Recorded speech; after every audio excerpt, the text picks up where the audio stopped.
Welcome back to my channel. क्या आप Europe में आला तालीम हासिल करना चाहते हैं लेकिन लाखों रुपए की फीस अदा नहीं कर सकते? अगर मैं आपको बताऊं कि एक ऐसा मुल्क है जहां दुनिया की बेहतरीन यूनिवर्सिटीज मौजूद हैं और जहां बहुत से सरकारी इदारों में तरीन इब्तदाई कम लागत पर या कई प्रोग्राम्स में बगैर फीस के भी एडमिशन हासिल किया जा सकता है, तो क्या आप यकीन करेंगे? जी हाँ, आज हम बात कर रहे हैं जर्मनी की। इस वीडियो में मैं आपको बताऊंगी कि क्या वाकई जर्मनी में तालीम मुफ्त है, तलबा कैसे अप्लाई कर सकते हैं, कौन सी यूनिवर्सिटीज बेहतरीन यूनिवर्सिटीज हैं, वीजा कैसे हासिल किया जा सकता है, रिहाइश और अखराजात कितने होते हैं, स्कॉलरशिप और पार्ट टाइम जॉब के मौके क्या हो सकते हैं, और आखिर में वो गलतियां जिसकी वजह से बहुत सारे स्टूडेंट्स का दाखिला या फिर वीजा लेना नामुमकिन हो जाता है। वीडियो को आप आखिर तक जरूर देखें और प्लीज इसको सब्सक्राइब जरूर करें। जर्मनी सिर्फ यूरोप नहीं बल्कि पूरी दुनिया का बेहतरीन तलीमी ममालिक में शुमार होता है। यहाँ पे हर साल दुनिया भर से लाखों तलबा यहाँ पे तलीम हासिल करने के लिए आते हैं। इसकी सबसे बड़ी वजह सिर्फ कम फीस नहीं बल्कि आला म्यार की तालीम, जदीद रिसर्च लेबॉर्ट्रीज और आलमी सतह पर तस्लीम शुदा डिग्रियाँ हैं। यहाँ पे दुनिया की मानी हुई यूनिवर्सिटीज मौजूद हैं जहाँ पे दुनिया की बेहतरीन रिसर्च होती है। यहाँ पे बहुत सारे प्रोफेशंस की यूनिवर्सिटीज हैं जैसे कि इंजीनियरिंग, इंफॉर्मेशन टेक्नोलॉजी, ज़राअत और agriculture, business, medical, biotechnology, environment और कई दूसरे शोबों की आलमी म्यार की तालीम दी जाती है। अगर आप मुस्तकबिल में कहीं पे भी अपना करियर बनाना चाहते हैं तो जर्मनी एक बेहतरीन इंतखाब हो सकता है। चनाचा आप इसके बारे में थोरोली स्टडी करें और इसके बारे में तमाम मालूमात हासिल करें ताकि आप अपने आप को इस बात पर मुतमईन कर सकें कि क्या जर्मनी जो है वो आपके लिए एक बेस्ट ऑप्शन है या नहीं है। क्या जर्मनी में तालीम वाकई ही मुफ्त है? ये वो सवाल है जो हर स्टूडेंट के माइंड में आता है, क्योंकि हम आमतौर पर ज़्यादातर लोग मिडिल क्लास से ताल्लुक़ रखते हैं जो कि ज़्यादातर ना तो ट्यूशन फी अफोर्ड कर सकते हैं और ना ही बाहर जाने का सपना देख सकते हैं। लेकिन हकीकत यह है कि यूरोप में बहुत सारे ममालिक ऐसे हैं जहाँ पे आप आसानी से फ्री ऑफ कॉस्ट एडमिशन ले सकते हैं और जिनमें जर्मनी भी एक मुल्क है। जर्मनी की ज़्यादातर जितनी भी सरकारी यूनिवर्सिटीज़ हैं वो अपनी ट्यूशन फीस नहीं लेती है, अगर लें भी तो बहुत कम ट्यूशन फी होती है और आमतौर पे स्टूडेंट सिर्फ जो है वो सेमेस्टर कंट्रीब्यूशन अदा करना होता है जिसमें उसके इंतजाम अखराजात, कई पब्लिक ट्रांसपोर्ट की सहूलत, इंश्योरेंस और आपकी लेबॉर्ट्री की फीस वगैरह शामिल होती है। अगर आप किसी प्राइवेट यूनिवर्सिटी में एडमिशन लेते हैं तो वहाँ सालाना फीस, इसलिए हमेशा कोशिश करें कि पहले सरकारी यूनिवर्सिटीज के प्रोग्राम को देखें और वहाँ पर एडमिशन लेने की कोशिश करें। लेकिन अगर किसी वजह से वहाँ पर एडमिशन लेने में नाकाम हो तब ही प्राइवेट यूनिवर्सिटीज को आप कंसीडर करें। अदरवाइज ये अफोर्डेबल तो हो जाती हैं लेकिन उसको मैनेज करना काफ़ी मुश्किल होता है। अब हम बात करते हैं कि दुनिया की बेस्ट यूनिवर्सिटीज़ में से कौन सी ऐसी यूनिवर्सिटीज़ हैं जो कि जहाँ पे आप एडमिशन हासिल कर सकते हैं। पहली है टेक्निकल यूनिवर्सिटी ऑफ मैनेज, लेडबोर्ड Maximilian university of Munich, Heidelberg university, RWTH Aachen university, Humboldt university of Berlin, university of Bonn, university of Freiburg, university of Gottingen. इन यूनिवर्सिटीज़ में ना सिर्फ engineering, computer science, agriculture, plant sciences, business, environmental sciences, biotechnology और दीगर बेशुमार programmes मौजूद हैं और इनमें आमतौर पर वो लोग मूव करते हैं जो कि मास्टर या PhD के लिए जाना चाहते हैं और ये तमाम के तमाम कोर्सेज जो भी हैं ये इंग्लिश में मौजूद हैं। ये वो दुनिया की बेस्ट यूनिवर्सिटीज़ हैं जहाँ पे जाके आप इजीली अपना करियर बना सकते हैं, बेस्ट स्किल्स हासिल कर सकते हैं और दुनिया में अपना नाम पैदा कर सकते हैं। अब सबसे अहम सवाल ये है कि जर्मनी की यूनिवर्सिटियों में दाखिला लेने के लिए किन चीज़ों की ज़रूरत होती है। इसका जवाब आपके प्रोग्राम पर इन्हिसार कर सकता है, यानी कि आप बैचलर के हैं, स्टूडेंट हैं, मास्टर या PhD के लिए अप्लाई कर रहे हैं। अगर आप बैचलर के लिए अप्लाई कर रहे हैं तो आमतौर पर आपको तलीमी डॉक्यूमेंट्स, पासपोर्ट, अपनी लैंग्वेज के प्रोग्राम का सबूत देना होता है, यानी कि अगर आप इंग्लिश लैंग्वेज में जा रहे हैं तो आपके पास कोई भी इंग्लिश टेस्ट स्कोर होना चाहिए और अगर आप जर्मन ज़बान में जा रहे हैं तो आपको जर्मन का सर्टिफिकेट होना चाहिए आपके पास और उसके अलावा जो दीगर कोई भी हर यूनिवर्सिटी की अपनी रिक्वायरमेंट्स होती हैं तो उनको फुलफिल करना ज़रूरी होता है। अगर आप मास्टर्स के लिए अप्लाई कर रहे हैं तो आपको बैचलर की डिग्री, मुकम्मल ट्रांसक्रिप्ट, एक मजबूत SOPs यानी स्टेटमेंट ऑफ पर्पस और ताज़ा CV और उसके अलावा रिकमेंडेशन लेटर्स की ज़रूरत हो सकती है। अगर आप ये प्रोग्राम इंग्लिश में कर रहे हैं तो उसके लिए आपको IELTS या फिर जो भी यूनिवर्सिटी की रिक्वायरमेंट होगी उसको फुलफिल करना ज़रूरी होगा। अगर PhD के लिए आप अप्लाई करना चाह रहे हैं तो सबसे पहले आपको सुपरवाइजर ढूंढना होगा, फिर उसके मुताबिक आपको यूनिवर्सिटी में अप्लाई करना होगा और उसका रिसर्च प्रपोजल, मास्टर्स की डिग्री, आपने प्रैक्टिकल एक्सपीरियंस और पब्लिकेशंस वगैरह जो हैं वो सबमिट करवानी होंगी।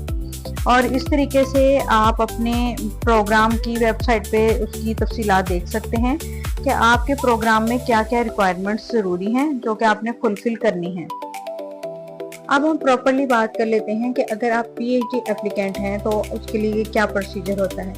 उसके लिए सबसे पहले प्रोसीजर ये होता है कि आपने अपनी जो भी आपने यूनिवर्सिटी सेलेक्ट की है वहाँ पे जाएंगे, वहाँ पे आप अपनी रिक्वायरमेंट्स देखेंगे। फर्ज करें कि वहाँ पे इंग्लिश जो टेस्ट है उसी की रिक्वायरमेंट देखेंगे कि क्या आपके पास वो इंग्लिश की रिक्वायरमेंट्स कंप्लीटेड हैं। अगर वो कंप्लीट हैं तो वहाँ पे आप अपना सब्जेक्ट ढूंढेंगे, प्रोग्राम या फैकल्टी ढूंढेंगे और वहाँ पे जितने भी टीचर्स हैं उनकी रिसर्च को देखेंगे कि आपकी रिसर्च के साथ कितने लोगों का रिसर्च मैच हो रहा है। उनको शॉर्टलिस्ट करने के बाद आप उन तमाम लोगों को ईमेल करेंगे फॉर द स्टूडेंटशिप, यानी कि आप उनके स्टूडेंट बनना चाहते हैं इन फ्यूचर। वो आप एक प्रॉपरली ईमेल बनाओगे जिसमें आप अपनी पब्लिकेशंस लिखोगे, आप ये लिखोगे कि आपका रिसर्च एक्सपीरियंस क्या है, आपका इंटरेस्ट किस चीज़ में है और आपने किसी प्रोफेसर को क्यों चूज किया है। ये सारा कुछ लिखने के बाद वो ईमेल आप उस प्रोफेसर को सेंड कर दोगे। सम टाइम होता है कुछ प्रोफेसर आपको फौरन रिप्लाई कर देते हैं, कुछ आपको रिप्लाई ही नहीं करते और कुछ काफ़ी टाइम के बाद रिप्लाई करते हैं। लेकिन आपने हिम्मत नहीं हारनी, आपने उनको ईमेल्स करनी है। जब ईमेल्स हो जाएंगी, जब आपको किसी भी प्रोफेसर का ईमेल पे पॉजिटिव रिस्पॉन्स आता है तो आप उस यूनिवर्सिटी में एडमिशन के लिए एलिजिबल हो जाते हो। फिर आप क्या करते हो कि आप उस यूनिवर्सिटी में अप्लाई करते हो और अपने सुपरवाइजर का नेम वहाँ पे मेंशन करते हो कि मुझे यहाँ से एक्सेप्टेंस मिली है। तो साथ में आप उनका ऑफर लेटर लगाते हो सुपरवाइजर का या फिर ईमेल अटैच करते हो जिसमें उन्होंने आपको ओके किया होता है। वो करने के बाद आपने यूनिवर्सिटी की रिक्वायरमेंट्स पूरी करनी होती है। यूनिवर्सिटी की रिक्वायरमेंट्स क्या क्या हो सकती हैं कि आपके पिछले जितने भी एजुकेशनल डॉक्यूमेंट्स हैं वो पूरे करने हैं, आपने रिसर्च प्रपोजल बताना है, वो आप अपने सुपरवाइजर के साथ डिस्कस कर सकते हो कि कौन सी रिसर्च करनी है, तो वो आपको टॉपिक बता देगा, आप उसके मुताबिक रिसर्च प्रपोजल बना सकते हो। अगर आपकी पब्लिकेशंस हैं तो वो कितनी हैं और उनको जो भी फॉर्मेट उन्होंने कहा होगा उसके मुताबिक करना होगा। CV लिखनी, CV आपकी अच्छी होनी चाहिए जिसमें आपकी पब्लिकेशंस, आपकी स्टडी, एवरीथिंग होनी चाहिए। उसके बाद आपका लेटर ऑफ रिकमेंडेशन होना चाहिए। फिर उसके बाद है आपके SOPs जो हैं वो बहुत स्ट्रॉन्ग होने चाहिए ताकि यूनिवर्सिटी को लगे कि वाकई ही आप एलिजिबल स्टूडेंट हो। जर्मनी में रिहाइश और माहाना अखराजात भी काफ़ी ज़्यादा होते हैं। अगर जर्मनी की कई सरकारी यूनिवर्सिटियों में ट्यूशन फी कम है या नहीं होती है तो वहीं पे रिहाइश और रोज़मर्रा की ज़िंदगी के अखराजात भी खुद ही बर्दाश्त करने होते हैं। तो यहाँ पे डिफरेंट किस्म के अखराजात हैं जैसे कि अकोमोडेशन, खाना पीना, health insurance, public transportation, internet and mobile, किताबें और एजुकेशनल डिवाइसेस, मेन लैपटॉप और बुक्स और iPad वगैरह। उसके अलावा ज़ाती अखराजात में जिसमें आपके कपड़े आ सकते हैं, आपके जूते आ सकते हैं या कोई भी पर्सनल थिंग जो कि आपको लगता है कि वो ज़्यादा इम्पोर्टेंट है। ये अखराजात इस बात पे भी हो सकते हैं कि आप किस शहर में हैं। अगर आप छोटे शहर में हैं तो जाहिर है तलीमी अखराजात भी कम होंगे और अगर आप किसी बड़े शहर में हैं तो तलीमी अखराजात भी उसी हिसाब से होंगे। लेकिन बड़े शहर में रहने का ये फ़ायदा है कि आपको वहाँ पे जॉब अपॉर्चुनिटीज़ काफ़ी ज़्यादा दस्तयाब होती हैं एज कम्पेयर टू छोटे शहर में रहने। अगर आप अपनी माली जिम्मेदारियां मजीद कम करना चाहते हैं तो उसके लिए जर्मनी में मुख्तलिफ स्कॉलरशिप्स भी दस्तयाब हैं जैसे कि DAAD डैट scholarship, Deutschland Stipendium, Erasmus. University की अपनी स्कॉलरशिप, रिसर्च ग्रांट्स और ख़ास तौर पर PhD तलबा के लिए free of cost study. PhD के लिए बहुत से तलबा को रिसर्च प्रोजेक्ट्स के जरिए फंडिंग और मुलाजमत की सूरत में माहाना तनख्वाह भी मिलती है। इसलिए अगर आपका इरादा रिसर्च में है और आपकी रिसर्च स्किल्स बहुत अच्छी हैं तो आपको फंडिंग हासिल करने के लिए ज़्यादा मेहनत नहीं करना पड़ेगी। बस आपको अपनी स्किल्स का प्रूफ देना होगा और आपको थोड़ी सी मेहनत करके किसी सही प्रोफेसर को अप्रोच करना होगा। अब हम बात कर लेते हैं स्टूडेंट वीज़ा के बारे में। अगर आपको जर्मनी की किसी भी यूनिवर्सिटी में से ऑफर लेटर आ जाता है तो आपके कुछ डॉक्यूमेंट्स जो हैं वो ज़रूरी होने चाहिए आपके पास। जैसे कि 6 माह के लिए इसके लिए आपके पास एक पासपोर्ट होना चाहिए जिसकी कम से कम भी 6 माह तक उसकी मियाद अभी बाकी हो। यूनिवर्सिटी का एडमिशन लेटर होना चाहिए, तलीमी डॉक्यूमेंट्स और ट्रांसक्रिप्ट्स होनी चाहिए। उसके अलावा फाइनेंशियल सपोर्ट के लिए आपके पास एक जो स्टेटमेंट रिक्वायर्ड है वो होनी चाहिए, हेल्थ इंश्योरेंस होनी चाहिए और बायोमेट्रिक के लिए तस्वीर न्यू होनी चाहिए और वीज़ा दरख्वास्त फॉर्म होना चाहिए। हर एप्लीकेशन देने वाले को ये बात जहन में रखनी चाहिए कि हर एक इंसान की सिचुएशन मुख्तलिफ होती है, इसलिए हमें हर जर्मन सफारतखाना की तमाम बातों को मद्देनजर रखना है और दरख्वास्त देते वक्त तमाम मालूमात को दुरुस्त और सही देना है ताकि हम पे कुछ भी किस्म का एलिगेशन ना लग सके। अब सवाल ये पैदा होता है कि क्या जो स्टूडेंट्स हैं वो जर्मनी में काम कर सकते हैं। जर्मनी में इंटरनेशनल तलबा को लॉ के मुताबिक कुछ शकात दिए जाते हैं जिसमें काम करने की परमिशन होती है, बशर्ते कि वो तमाम रूल्स को मद्देनजर रखें और सही तरीके से काम करें। तो तालिबे इल्म कौन कौन से काम कर सकते हैं? यूनिवर्सिटी रिसर्च असिस्टेंट बन सकते हैं, टीचिंग असिस्टेंट बन सकते हैं, कैफे या रेस्टोरेंट्स में जॉब कर सकते हैं, सुपरमार्केट्स में जॉब कर सकते हैं, रिटेल स्टोर पे काम कर सकते हैं। उसके अलावा किसी भी दफ्तर में पार्ट टाइम काम कर सकते हैं, वेयर हाउसेस या फिर लॉजिस्टिक्स में काम कर सकते हैं। पार्ट टाइम जॉब का करने का मकसद ये है कि एक तो आपके पास इंटरनेशनल स्किल्स आता है, आपको वहाँ के इन्वायरमेंट में काम करने का मौका मिलता है, आपके पास अर्निंग का एक सोर्स होता है जिससे आप अपने डेली के जो एक्सपेंसेस हैं वो बियर कर लेते हैं और आप घर वालों पे बोझ नहीं बनते हैं। इस तरीके से आप पढ़ाई के दौरान ही उनके रूल्स एंड रेगुलेशन सीख लेते हैं। जर्मनी सिर्फ तलीम तक ही नहीं बल्कि बेहतरीन करियर मौके भी फराहम करता है। तलीम मुकम्मल होने के बाद बहुत से ग्रेजुएट जर्मनी में मुलाजमत तलाश कर लेते हैं और वहाँ पे अपने फील्ड में मुनासिब मुलाजमत मिल भी जाती है। अगर आपने तमाम लॉज को रूल्स को फॉलो किया हो तो आपको इजीली पीआर जो है वो दस्तयाब हो सकती है, जिसकी वजह से आप परमानेंट रेजिडेंसी से होते हुए पासपोर्ट तक मूव कर सकते हैं। अगर आप पीएचडी के स्टूडेंट हैं और अपनी फैमिली को बुलाना चाहते हैं तो भी ये कंट्री बेस्ट है, क्योंकि आप 6 माह के बाद इजीली अपने घर वालों को बुला सकते हैं और इस तरीके से आप पूरी फैमिली जो है वो वहाँ के रूल्स एंड रेगुलेशंस को फॉलो करते हुए ज़िंदगी को एंजॉय कर सकते हैं। अब हम बात करते हैं कि जो ग्रेजुएशन के बाद आप क्या क्या कुछ कर सकते हैं। सबसे तो पहले ये है कि आपको 18 मंथ का जो पोस्ट स्टडी वर्क परमिट है वो मिलता है, जिसके दौरान में आपने ना सिर्फ अपने प्रोफेशन से रिलेटेड जॉब ढूंढनी होती है बल्कि उसको परमानेंट जॉब के तौर पर सिक्योर भी करना होता है। वहाँ पे एक्सीलेंट जॉब करियर सेंटर्स हैं जहाँ पे आप इजीली अपनी फील्ड से रिलेटेड जॉब ढूंढ सकते हो और पीआर हासिल कर सकते हो। अब हम बात करते हैं कि जर्मनी में जो मोस्ट पॉपुलेटेड फील्ड्स हैं वो कौन कौन सी हैं। सबसे पहले तो इंजीनियरिंग की जितनी भी ब्रांचेस हैं वो जर्मनी में बहुत ज़्यादा एप्लीकेबल हैं, यानी कि उनकी ना सिर्फ स्टडी मिल जाती है बल्कि बाद में जॉब भी मिल जाती है। उसके बाद हम बात करते हैं आईटी की और कंप्यूटर साइंसेज की, तो वहाँ पे बहुत ज़्यादा वास्ट फील्ड्स हैं जहाँ पे आप इजीली अपने आईटी के बिजनेस को या आईटी की जॉब्स को सिक्योर कर सकते हैं। फिर उसके बाद है बिजनेस मैनेजमेंट। ऑफ कोर्स अगर आप जर्मनी में नहीं भी ढूंढ पाते हो तो आप यूरोप में कहीं भी मूव कर सकते हो और इजीली अपनी जॉब को सिक्योर कर सकते हो या अपना बिजनेस रन कर सकते हो। उसके बाद आ जाता है एग्रीकल्चर और life sciences. No doubt agriculture और लाइफ साइंसेज जो है वो किसी भी कंट्री के लिए बहुत ज़्यादा इम्पोर्टेंट है, तो इसके लिए इसके भी बहुत ज़्यादा मौके मौजूद हैं वहाँ पे। फिर उसके बाद आ जाता है इसके बाद आ जाता है इन्वायरमेंटल साइंसेस, जो कि ज़ाहिर ऑफ कोर्स हर जगह पे इन्वायरमेंटल चेंजेस हो रही हैं और इसको भी स्टडी करना और यहाँ पे रिसर्च जॉब्स ढूंढना नॉट अ डिफ़िकल्ट टास्क। सो इस प्रोफेशन को भी इजीली हम आगे लेके चल सकते हैं। फिर आ जाता है मेडिसिन और हेल्थ केयर। अगर आपने मेडिसिन और हेल्थ केयर से एडमिशन लिया है तो आप इजीली जॉब सिक्योर कर सकते हो, लेकिन अगर आप किसी और कंट्री से मूव कर रहे हो तो आपको कुछ टेस्ट क्लियर करने होंगे, तभी आप अपना करियर बना सकोगे।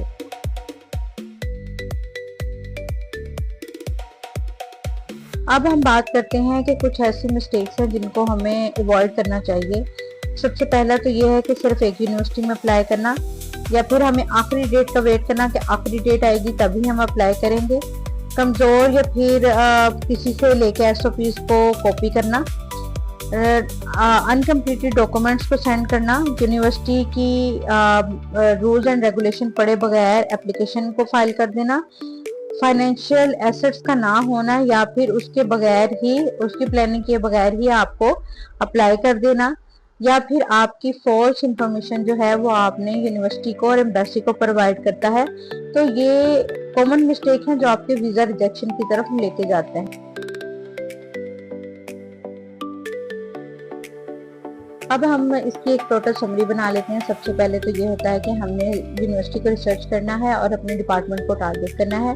उसके मुताबिक हमने तमाम डॉक्यूमेंट्स को प्रिपेयर करना है। फिर हमने यूनिवर्सिटी में अप्लाई करना है और उसके बाद हमें एक ऑफर लेटर को सिक्योर करना है। ऑफर लेटर सिक्योर करने के बाद हम वीज़ा एप्लीकेशन की तरफ जाते हैं और वीज़ा आने में 1.5 से 2 माह या फिर इससे भी ज़्यादा टाइम लग सकता है, और फिर हम इजीली जो है जर्मनी में ट्रैवल कर सकते हैं।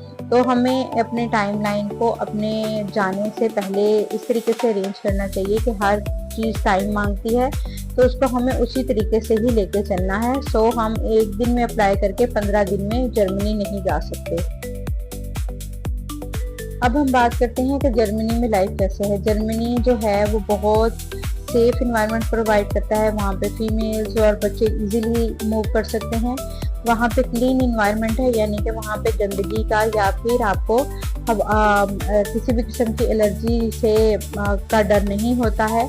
वहाँ पे पब्लिक ट्रांसपोर्टेशन बहुत ज़्यादा एफिशिएंट होती है। वहाँ पे आप इजीली गाड़ी के बगैर या फिर अपनी पर्सनल कन्वीनियंस के बगैर मूव कर सकते हो। वहाँ पे डाइवर्स कल्चर है, यानी कि दुनिया से बहुत ज़्यादा ममालिक से वहाँ पे लोग आते हैं, अपनी ज़िंदगी को ना सिर्फ वहाँ पे स्टडी करते हैं बल्कि इंजॉय करते हैं। और ये सिटीज़ जो हैं ये स्टूडेंट फ्रेंडली होते हैं। वहाँ पे ये स्टूडेंट्स को प्रमोट करते हैं और उनके लिए फैसिलिटीज़ प्रोवाइड करते हैं। अब हम बात करते हैं कि हमें रिक्वायर्ड डॉक्यूमेंट जो है उनकी चेकलिस्ट कैसे बनानी है। हमें एक्सेल में एक शीट बना लेनी है जहाँ पे हमने यूनिवर्सिटी वाइज डॉक्यूमेंट्स लिख लेनी है और उनके आगे टिक करते जाना है। जैसे कि हमें पासपोर्ट चाहिए, एकेडमिक ट्रांसक्रिप्ट चाहिए, एकेडमिक सर्टिफिकेट चाहिए, लैंग्वेज सर्टिफिकेट चाहिए, CV या रिज्यूमे चाहिए, एक स्ट्रॉन्ग SOP या स्टेटमेंट ऑफ पर्पस चाहिए, रिकमेंडेशन लेटर चाहिए 2 से 3 चाहिए, हमारे फाइनेंशियल एसेट्स होने चाहिए जिसकी स्टेटमेंट 3 से 6 मंथ तक होनी चाहिए, और हेल्थ इंश्योरेंस लाजमी होनी चाहिए जो कि हम प्रोवाइड कर सकें ड्यूरिंग द वीज़ा। अब यहाँ पे मैं कुछ ऐसी टिप्स दूंगी जो कि आपकी सक्सेस रेट को ज़्यादा कर देता है। जैसे कि सबसे पहले जैसे ही आपका इरादा बनता है आप फ़ौरन ही अप्लाई कर दो। फिर उसके बाद आप अपनी सारी चीज़ों को ऑर्गेनाइज करना शुरू करो, जैसे कि आपको क्या क्या चीज़ चाहिए उसके मुताबिक सारे डॉक्यूमेंट्स को प्रिपेयर करो। फिर आप अपनी स्ट्रॉन्ग SOP लिखो। स्ट्रॉन्ग SOP के लिए आपके पास आपकी स्किल्स, आपकी हर चीज़ मौजूद होनी चाहिए और उसके मुताबिक ही आप अपनी SOP लिखोगे। फिर उसके बाद कुछ यूनिवर्सिटीज़ इंटरव्यू लेती हैं तो आपको इंटरव्यू प्रिपेयर करना है, जैसे कि आपको उसके अपनी स्किल्स के हिसाब से तमाम इंटरव्यू के लिए क्वेश्चंस बनाएं और उसकी प्रैक्टिस करें। फिर उसके अलावा जो है बेसिक जर्मन सीखने की तरफ तवज्जो देनी चाहिए, क्योंकि वहाँ पे आप जो भी जॉब करोगे वहाँ पे थोड़ी बहुत जर्मन सीखनी ज़रूरी होगी। तो इस तरीके से आप करते जाओगे और अपने आप पे बिलीव रखोगे कि hopefully you will be success in future. और अगर आप ये टिप्स फॉलो करेंगे तो सक्सेस रेट जो है वो इंक्रीज हो जाएंगे। यहाँ पे कुछ वेबसाइट्स हैं जो कि आपके स्कॉलरशिप के लिए हेल्पफुल हो सकती हैं, जैसे कि dad.de, studyingermany.de, uni.assets.ed, and the last one is you can see that, and you can approach these websites and easily found the universities and the scholarship as well. आज की वीडियो में हमने जर्मनी की तालीम के हवाले से बहुत सारे सवालात के एक्सप्लेनेशन दे दी है। अगर आप जर्मनी में बैचलर, मास्टर या पीएचडी करने का ख्वाब देखते हैं तो आज से ही अपनी तैयारी शुरू कर लें। अपनी पसंद की यूनिवर्सिटी तलाश करें, मतलूबा दस्तावेज़ात तैयार करें और स्टेटमेंट ऑफ पर्पस लिखें ताकि आप वक्त पे सबमिट करवा सकें और एक बेस्ट अपना फ्यूचर देख सकें। अब आप नीचे जो है वो कमेंट में बता सकते हैं कि जर्मनी के किस सब्जेक्ट के लिहाज से आपको इन्फॉर्मेशन चाहिए या किसी भी कंट्री के लिहाज से स्पेसिफिक इन्फॉर्मेशन चाहिए, जैसे कि कनाडा, ऑस्ट्रेलिया, न्यूजीलैंड, इटली या स्पेन पे हो तो वो भी कमेंट में बताइएगा। तो इंशाल्लाह मैं उस पर भी एज सुन एज पॉसिबल आपको वीडियो बना के दूंगी। लेकिन प्लीज़ मेरे चैनल को सब्सक्राइब करें और मुझे सपोर्ट करें, तो इंशाल्लाह मैं आपकी हर तरीके से हेल्प करूंगी।